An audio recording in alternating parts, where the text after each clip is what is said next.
Good morning বন্ধুরা, তোমরা সবাই কেমন আছো? আজকে সকালবেলা একটা ছোট্ট মিনি ব্লগ নিয়ে চলে এসেছি। দেখো রান্না বসিয়ে দিয়েছি। আজকে রান্না হচ্ছে ভাত, পাবদা মাছ, চিকেন। প্রথম ভেবেছিলাম শুধু চিকেনটাই করব, বর এসে মাছটা দিয়ে গেল, তাই ভাবলাম একটুখানি করি। অনেকগুলো মাছ ছিল, তাই দেখো আমার মাছটা হয়েও গেছে। ওখানে মাংসের আলুটা ভাজতে বসিয়ে দিয়েছি, আর এদিকে সব কেটে নিয়েছি।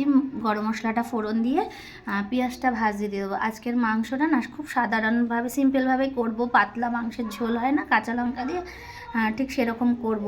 এ দেখো আমি মিক্সিতে মশলা করে নেব মাংসের, আদা রসুন কাঁচা লঙ্কা দিয়ে আজকে মাংসটা করব।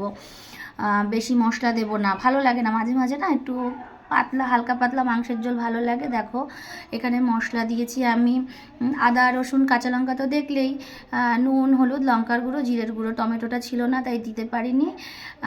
দেখো মশলাটা কষিয়ে এবার আমি মাংসটা দিয়ে দেবো। আজকে অল্প একটুই মাংস ছিল ঘরে, সেটা একটু হালকা করেই করে নিচ্ছি। দেখো মাংসটা আমি কষাচ্ছি। কার কার ভালো লাগে এরকম পাতলা মাংসের ঝোল খেতে? আমার তো খুব ভালো লাগে। আলুটাও পরিমাণে কম দিয়েছি, কারণ আমার ঘরে আলু আমরা কেউ পছন্দ করি না, আমার হাজব্যান্ড একটু আলু খায়, তার জন্য একটা আলুই 4 পিস করে দিয়েছি। দেখো আমার মাংসটাও কষানো হয়ে গেছে, এবার আমি জল দিয়ে দেবো। আজকে জলটা একটু বেশিই দেবো, বললাম না আগে এই যে পাতলা করব মাংসের ঝোলটা। যদি ভিডিওটা ভালো লাগে একটা লাইক কমেন্ট করো। দেখো মাংসটা কার কার ভালো লাগে একটু জানিও। ভালো লাগলে লাইক কমেন্ট করো, পারলে শেয়ার করে দিও। দেখো আমার মাংসটা ফুটেও গেছে, নামিয়ে ফেলবো। আজকের ভিডিওটা এত পর্যন্তই, বাই।